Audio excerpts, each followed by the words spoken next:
Hi, everyone, and welcome to a very special, relaxed edition of CBT Talks, where we celebrate the real voices behind our global talent network.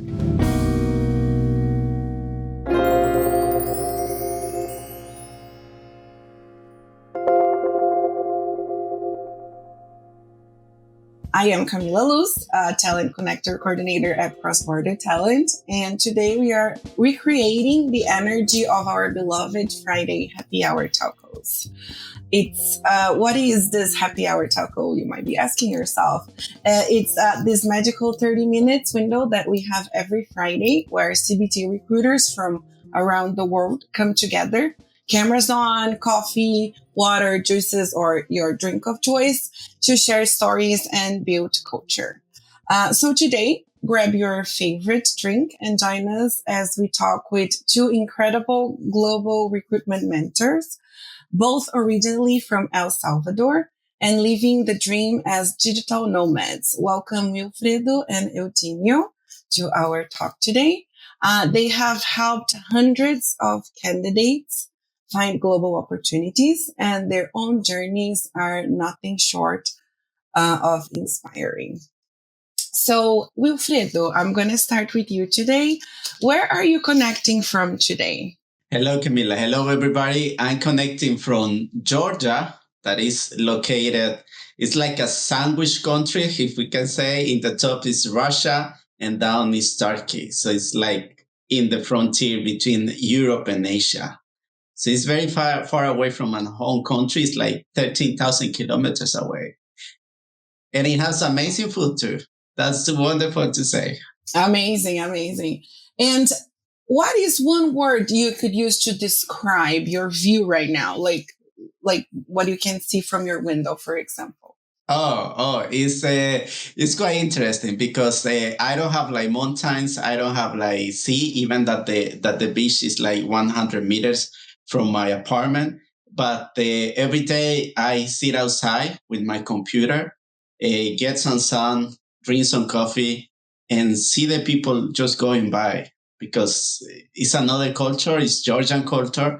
So my view right now is a lot of Georgian people just going by the day, the buildings, and just, people being people, talking and having fun to each other. So my view is more like getting to know the culture, the local culture. Amazing. So just analyzing the view, people watching, see how they go by during their daily life. Exactly. Yeah, they are like Latinos, basically Georgians. They are very dramatic, very noisy.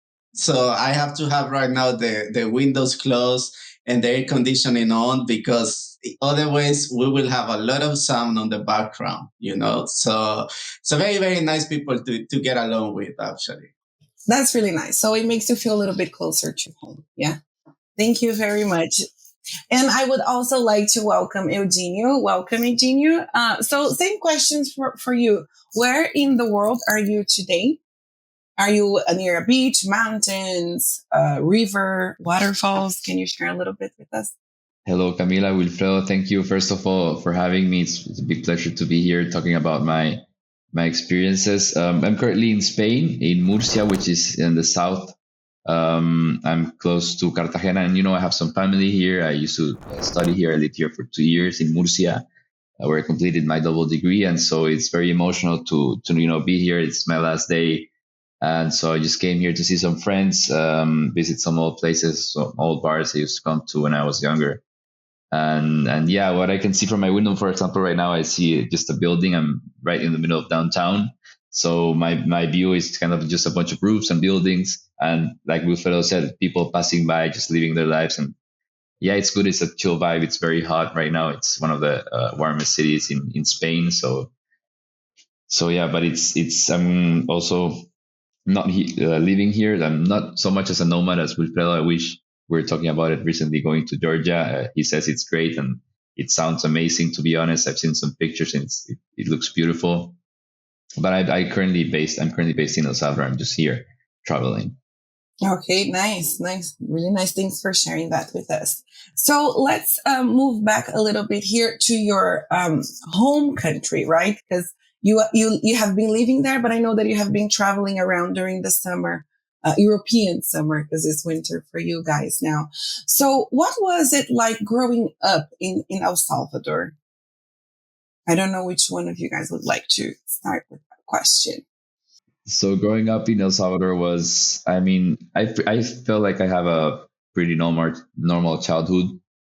There's lots of things to do. You know, I remember just every time we had the vacations and any free time for my parents where they could get out of their jobs, we would go to the beach and we would spend there like a week at the beach, and it was beautiful. And there's so many different beaches you could go to with different like colors of sands and different waves and everything. And so that's one of the best memories I have, going to these trips with my family whenever there was any holidays, and it's 30 minutes away, 1 hour away. At most, it's 2 hours away, so it's always a very short trip. I feel like El Salvador is a very friendly country. People are usually very happy and friendly with each other. So in that sense, I feel like I kind of got used to that, and which is good. People, I feel like in Europe, for example, have a much colder attitude towards life and people and each other. And so I'm glad I'm not, too used to it, as some other people are. Okay. And then you previously mentioned today that you study in Spain, right? Did you feel any culture shock comparing to when you were living in Salvador and then when you lived in Spain related to this? Because you mentioned that you have been outdoors a lot with your family, doing stuff together, being at the beach, and then having like a close moment with your family. And then when you were living in Spain, I don't know if you had family with you or if you were by yourself. Did you feel any shock, something that was like, oh my God? But in El Salvador, it was so different. Or yeah, well, before coming here, I was in Mexico, which is also quite similar to El Salvador. So it was still like a shock. It wasn't a shock so much that I was by myself. So I was kind of used to that already for 4 years in Mexico. But it was definitely like there's some small things at university, for example, like the food, like the fact that, for example, here you can get a beer at the cafeteria. That would be like unheard of for me in university. Like no way I could have a beer. I would probably get expelled. And here it's just normal to get a beer with your lunch. The way you treat also the teachers, like here it's a lot more personal and close. In El Salvador or in Mexico, it's a lot more respectful, and you have to, treat them as sir and so on, certain things. And so here you treat them by their first name. And yeah, I also like that. And there's most of the things that they were in a positive way, a shock. That's really nice. Thank you very much, Eugénio. What about you, Wilfredo? I know you have a lot to share with us about how it was for you growing up in El Salvador. Oh, it was definitely best time of my life. Of course, it was amazingly fun. I grew up in the 90s, so El Salvador, it's a country that maybe is not so developed like Europe, so especially in the 90s. So it was fun because you have to improvise a lot of things. Like people in Europe, they used that buses got always at a certain time, you have to train. So El Salvador, especially in the 90s, it wasn't like that. So it wasn't. I remember like the first cell phone was like in the 98, 2001. I saw the first time a cell phone that my father did have one of those cell phones that you take out with a big antenna, But I was exploring nature. Like we used to have a house in the mountains in the north part of El Salvador, and we used to go there. And I was always taking walks alone. Like I was like 8, 10 years old, but I love it to go to the mountains, love to go to the rivers, explore nature. And I have always been attracted to mountains. And that's one thing also that I feel related here in Georgia, because they have a lot of mountains, and they're really beautiful mountains, like even more beautiful than Salvadorian mountains. But growing up in El Salvador was amazing because it did allow me to gather the knowledge to then later start to travel, like start to improvise things, like start to accept that sometimes you have to be flexible. Like Eugénio said that, you go to Mexico, you go to Spain, and it's different way of seeing the things. Like you can take a beer here where in El Salvador it's completely prohibited, and you have to be open to those things. So for me, it was like an opening experience that when I started to travel, I started to see that experience when I was little, when I was exploring, when I was improvising, it actually was life experience preparing me to what was coming next. So it was amazing. It was very, very fun. I can tell you that. Also, the beach part, I remember like when I think I was 5, 6 years old, my first memory. And I just remember like amazing big waves because El Salvador, sometimes you can get really, really massive waves. Like we're talking like between 3 to 5 meters waves, like very, very high. And I remember seeing those big waves just boom, you know, just falling down and the sound. And so I have been always following the waves and the mountains just because when I was little, I was growing up in a place with beautiful mountains and beautiful waves. That's amazing. Thank you very much, guys, for sharing a little bit about how it was for you growing up in El Salvador. And then you have been living in many different places. And I would just like to know how these cultural differences that you have been learned from and gaining from during your life, commuting to many other places, how this has helped you guys to connect with people as recruiters, like being candidates or making friends or even people here inside of CBT. How do you think these could have helped you guys, or how these shaped you to connect with people? Yeah, I can start. It's actually very helpful because when you travel, you have to adapt to the culture. You don't have option. Like either there is some people that maybe they don't like it too much, the culture. There are people that they travel to certain part of the world and they are like, oh yeah, the country was really nice, but the people maybe wasn't so nice, like or the culture was so different. And it's not that the people is not nice. It's just that the cultural is different than where you were growing up or what you are used to.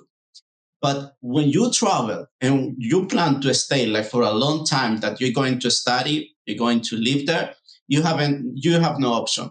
Like you have to eat their food, you have to travel in the same way they travel, you have to learn some languages, and then you start to understand that culture is not just a way that people behave, it's also food, is also traditions, and everything this shape the way people are.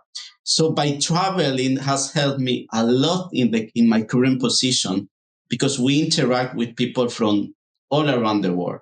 Basically, Europe is, of course, a lot of Europeans, but we encounter people that came to Europe in the 70s, in the 80s, in the 90s, and they are a mix of different cultures, like Latino cultures, African cultures, Asian cultures. So by traveling now, I can kind of like don't expect nothing from people. Like I don't expect people to be this certain way as I am because I know that they come from a different part of the world and I just have to kind of adapt and understand that they see and take things different. So if I have like any inconvenience with some recruiter in our company or with even a candidate that is applying for a job, I just simply try to understand that and even asking them like what can I do to help you better or to make better the situation and let them explain or let them behave in the way that they feel more comfortable. So it helps me to basically adapt and understand people. It's amazing actually. It's really amazing. Eugenio, would you like to say something about how this has helped you? I mean, absolutely, I agree with Wilfredo. Like, it's an opening experience if you approach it in an open-minded way, and you look at it as not as something bad. And I want to go back to my country and what I'm used to, but you actually try to indulge into a different culture and understand it, and really makes you understand things in a different way, and you have like this different ways of interpreting things and viewing things in different ways. And that's the amazing thing about traveling, and you meet so many new people with different personalities and ideas from all over the world.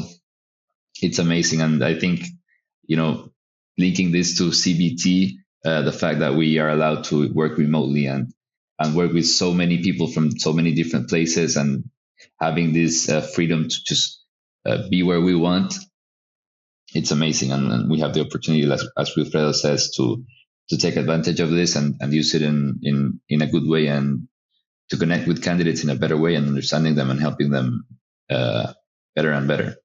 That's really nice. Yeah. I have a teacher that he used to say that like traveling, meeting new people, new culture is so rich that teaches things that university don't teach us, a master degree don't teach us. So if we respect everyone and the culture and their country and their tradition, we just have we just gain with this. There's nothing to lose on that. So that's really nice.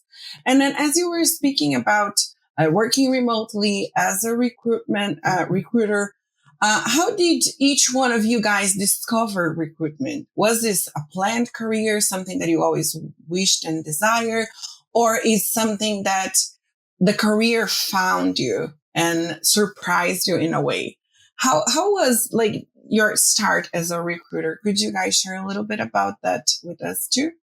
For me, it was more the career found me, as you said. I had no idea even this type of recruitment existed. I thought about it more as a more corporative HR, and discovering this type of BPO outsourcing in HR. It was just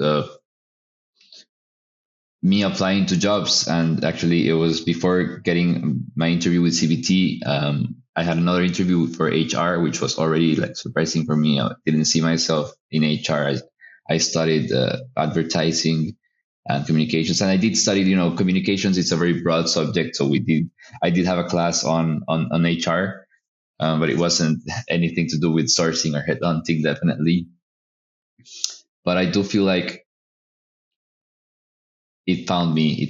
It was just pretty random, to be honest, that I ended up. Once I did one interview, one process for recruitment, and then I could kind of started like digging into it, and I thought, what's this about sourcing and headhunting? And then I found this job, and now I'm here and I love it, and it's great. That's really nice. Was a really pleasant and nice surprise then, right? This is yeah, really good. Absolutely. Thank you very much. What about you, Wilfredo? Oh, I know that it can sound cliche, but that actually kind of like, I asked the universe, like, No, you manifested, right? That's why we say you were manifesting something and it happened, right? Yeah, it took me a while, honestly. It took me a while, but I wanted to travel. Like that was my dream. Like I wanted to explore the world. I just wanted to go as far as possible. Like, just see these places, but not go for a week, because usually people go for a week to like a tourist and enjoy the country. And yeah, it's nice, but how much of the culture can you actually like understand and know if you just go for 1 week? I mean, you get to eat what people locally eat, of course, but you don't get to see these secret places that people go. You don't get the opportunity to sit with the local people, make friends with them, understand how they think. You don't get those opportunities just by traveling 1 week or 2 weeks. So I wanted to stay there for a long time, like in every country, to see the places that they visit and understand that. And I was looking always for like remote jobs. I have been working with marketing like kind of my whole life, and sales. And that was my experience. Like I was recruiting people before, but not in a serious way. I didn't even have like HR background. Like it was totally different. But I remember that I was on an interview with a recruiter from Cross Border Talents, and I started to ask her like, "Hey, what kind of job do you have?" And she started to explain to me like, "Oh, basically I can travel everywhere." And I was like, "That's the kind of job that I want." So she started to ask me like, "What's your experience?" And I started to explain my experience that I have been working with people my whole life. So she told me, maybe you can be good at this job. Like, would you like to try? And I was like, yes, of course I want to try it. Like, that's my dream job, something that allows me to travel everywhere. And that was basically the first shot. And I got one opportunity and I took it. Like, it took me some time, to be honest, to get in track, like to understand how the recruitment process work, like how to work with candidates, how to source, and what it takes to be successful in this kind of job. But when I started to get into track, to understand how to like work, how to source for candidates, how to work with my colleagues, because we have people from Peru. You, Camila, you live in Portugal. We have people from Brazil. We have people from El Salvador. We have people from Georgia. We have people from Sweden. Basically, we have people from all the corners of the world. So at the beginning, it was like, who are going to call? Who are going to text if I need some help? But once I started to get in track, it was just magical. So I got this opportunity basically by the universe. And I think that the most important thing is that you have to take it and take the risk and jump for it. That's really nice. Thank you very much, guys, for sharing that with us. And now I want to know, of all the places, not only that you have lived at, but I know that sometimes you are traveling around and you're still working, right?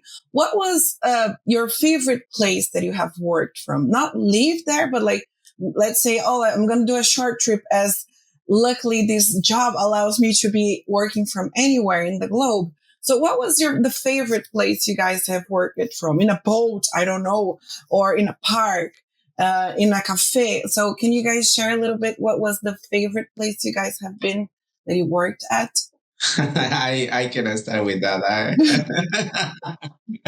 Yeah, I mean, a lot of places. Like, I've been working, yeah, from boats too. Like, I have a friend that he has a sailboat in Sweden. I used to visit him from time to time.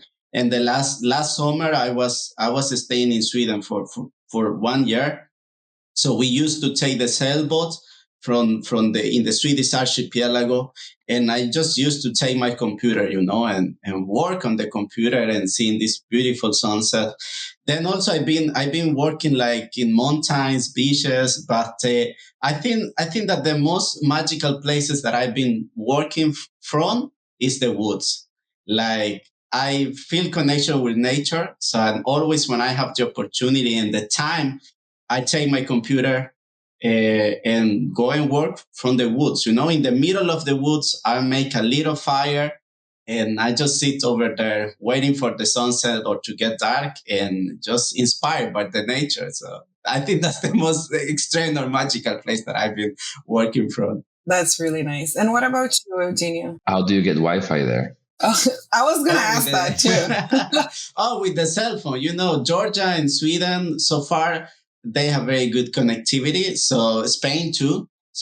Like, I was also like in the mountains. Like, they don't have especially big mountains, but I like the south part of Spain, like the Andalusia part. Number one, because they are like Latinos. Eugénio, Camila, they're very noisy. But I like the heat. I like the heat. I feel like when I get that heat, that the 35, 40 degrees Celsius, I just get like a lot of energy. So I take my cell phones and I connect it with Wi-Fi and I just work everywhere. As long as I have battery in the computer, that's something that you have to keep in mind. Once the battery runs out, then go back home or connect to some coffee place. What about you, Eugénio? So since I started working with CBT, I haven't taken that many vacations as I thought I would. But I'm between two places. I'm between Mexico and it's this contrast I also have. I'm still not sure if I prefer the city environment or the more beach environment, ocean environment. I'm between Mexico City and El Salvador. When this was for Easter, when I went for 4 nights to a really nice house next to a cliff, next to a beach, where you had just this amazing viewpoint all the time, and the sunset was absolutely amazing. And I could work from there, and I could wake up, go for a swim, and then get to work, and then go back to the ocean for a bit, and it was great. And it was, for Mexico, it was the same. I just love the food. I think it's the food that's great. The vibe in Mexico, the culture, it's it's very nice, and it's very warm and comforting. And those are the two places that I would say I've worked from that I really enjoyed the fact that I could, be there and also work at the same time and live this perfect balance that I think everyone should strive for in work. Yeah, I have one kind of like very nice history. Like I like also to fish a lot. So last time I was in Europe, I was fishing a lot, and I found a spot. There was like you have the lake 5 meters, and then you have like a small house when you can see it make a fire in the middle of the woods. So I was with my computer working and fishing at the same time, because when you fish, you have a device that you put it on the fishing equipment, that every time that the fish get bait, it starts to sound like it's like a bell. So I was running from the computer to the fishing gear to get the fish every time like I got a fishing like. So I think that was the best part that I've been working from, like fishing and working at the same time. But then suddenly it started to rain. And it was so beautiful because I remember that the rain, and it was at the same time sunny.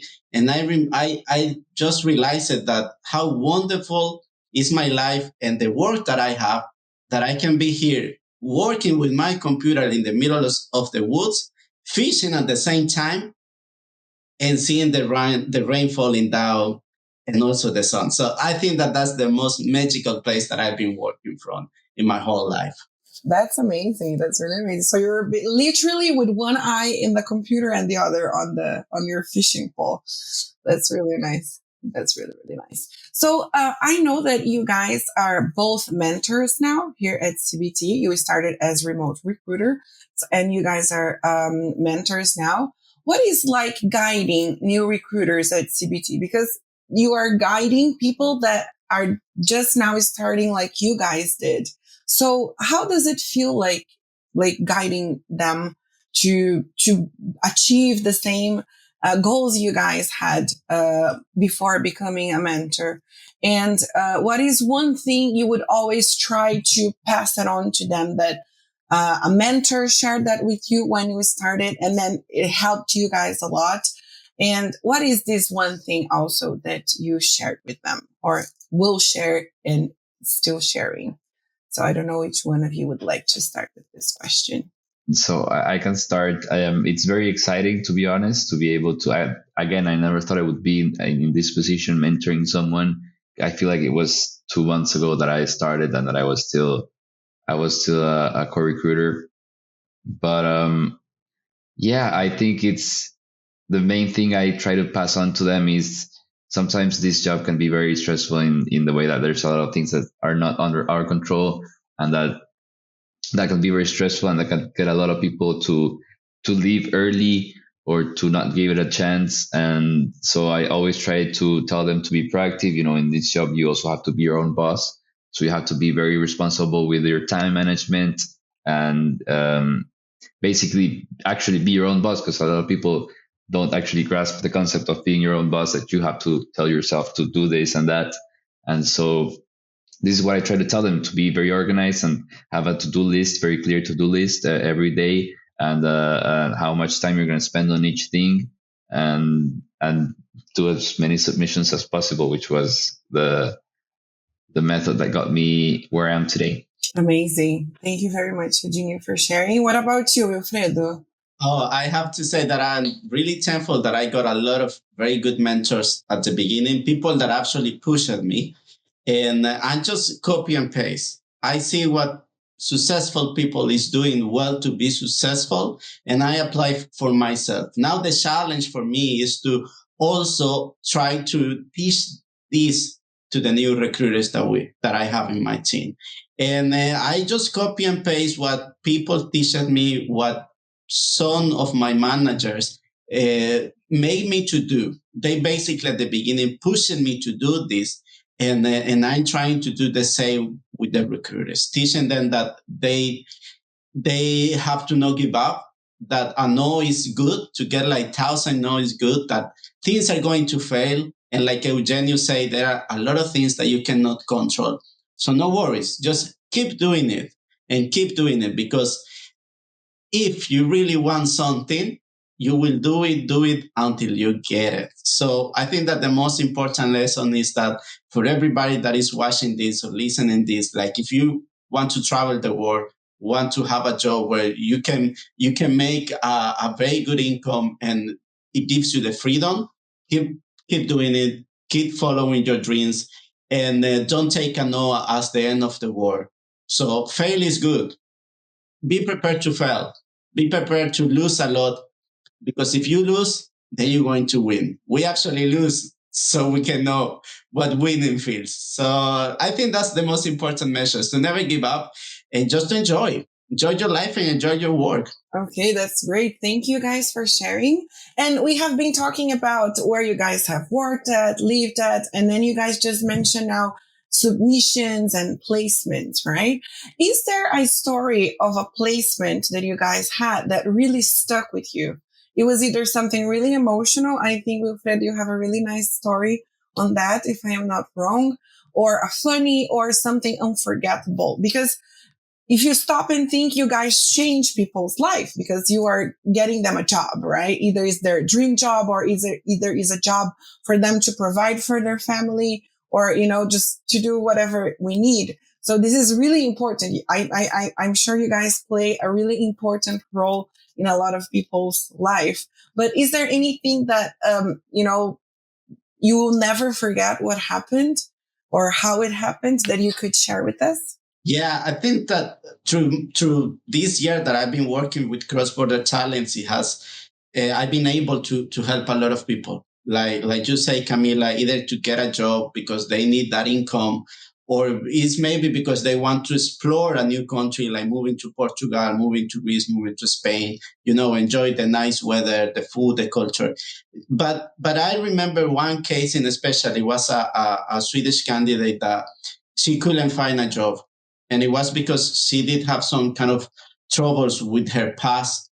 And the thing was that it was very hard for her to find a job. I remember her was crying once during one call that we did have, because she was so frustrated that she was like, I have a good experience, but I cannot find a job just because I did something wrong in my past. And now every time, that's coming back. And finally, we were able to find a job. And I remember that this girl, she was crying when I called her and told her, like, listen, you got the job. It's actually a very good paid job compared to what others are paying. And they're going to help you to move down to Bulgaria. And she was crying because she saw, like, I thought that it was impossible, She did have, like, basic few criminal records. That's something that happened, a mistake in life. But I think that changes my life, because I did understood that I'm basically helping people to change life, to get a new opportunity or a second chance in life.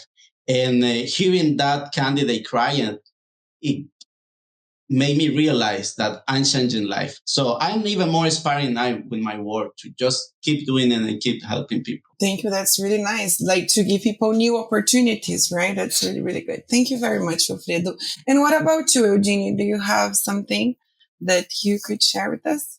So unfortunately, my story is not going to live up to Wilfredo's one. That was very, very emotional, very nice story. But I do have something that was very emotional also for me, because it was my first placement, and it was German, and it was like around 2-3 weeks into, like, really after completing training and everything. So it was pretty soon for me. And I remember having a couple of calls with him. He was a very nice guy. I kind of connected with him. He was also very young, close to my age, and he was my first placement. And I to this day, that was almost 2 years ago, and I still remember his name, Andre. And so I would say that's the thing that really motivated me to start really investing more and more time into CBT and really giving it a shot. And I think if it wasn't for those quick 2 placements that I had at the beginning,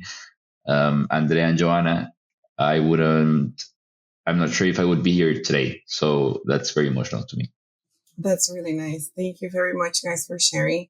And then let's think of what Wilfredo was just saying, right? When you're starting as a recruiter, you must be resilient and not give up, because you might not be lucky as Eugénio to start with a placement, right? On the first couple of weeks or in the first month, but be resilient, because it pays off in the end.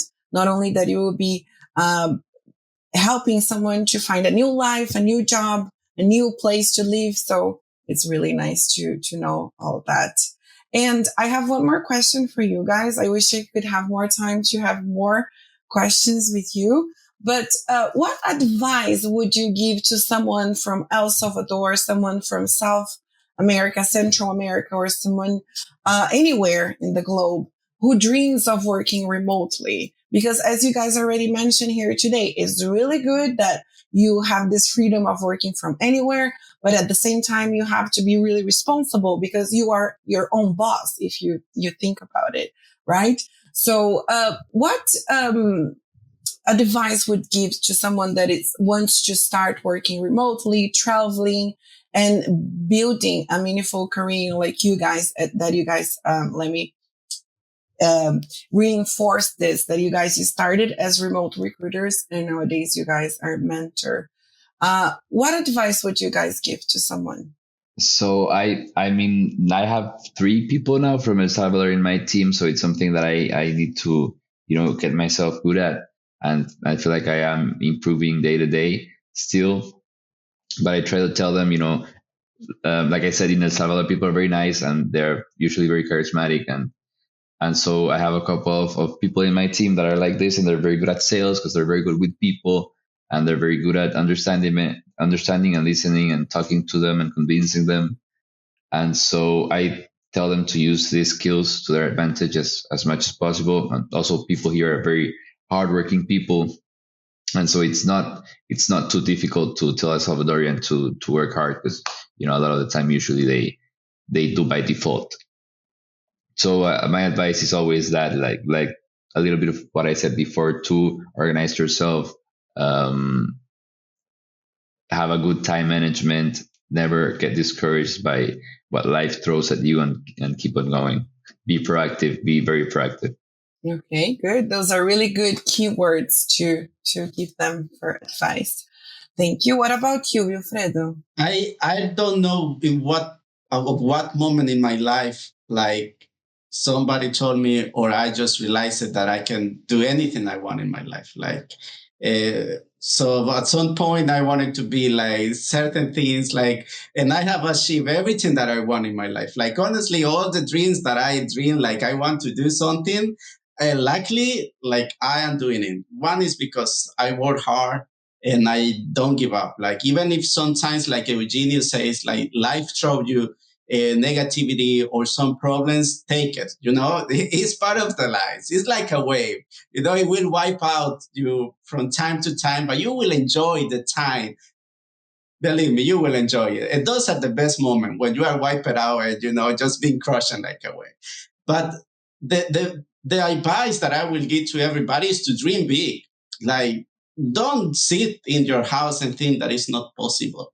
Think that it's possible. See the possibilities, dream big, but work hard for them, because the possibilities are there. If you really want to travel, if you really want like a wonderful life, or to accomplish your dreams, just go ahead for it. And sometimes it will take you a lot of time, but just go step by step. I did it. I come from a place where I remember I was born in a refugee place, like after the war in El Salvador. It was like people fleeing the war. And that's what I say. I don't know in what part of my life I realized that I can achieve everything that I want in life. So just dream big and pursue your dreams, because if you really want it, they're going to be yours and you're going to accomplish them. That's amazing. That's a really good advice you guys have shared. Thank you very much, Wilfredo. Thank you, Eugénio, for showing us what it means to recruit without borders, right? And then let's remember what Ricardo, our CEO, always says: the sky is the limit, right? So it's literally without borders here. And then also, thank you for leading with your heart, and you build lives full of movement, meaning, and then human connections here inside of CBT. I know that you guys have friends all over the globe, and then that you guys visit them too. So this is also really nice. And to everyone listening or watching us, if you want to work from anywhere, connect talent across the globe and be part of a community that celebrates culture, growth, and fun, you know where to find us. If you do not, I will help you out. You can visit our website at cbttalents.com, and you can also connect with Nala, our artificial intelligent assistant, sorry for that, or just show up at our next happy hour talco that happens every Friday from 12:30 to 1 o'clock Lisbon time. And all of you guys are welcome to join us with your cameras on and a coffee in hand or water, depends on what time zone you are at. So once more, thank you, Wilfredo. Thank you, Eugénio. And thank for all of you guys that has joined us here at our CBT Talks, where the word is our workplace. Thank you very much once more.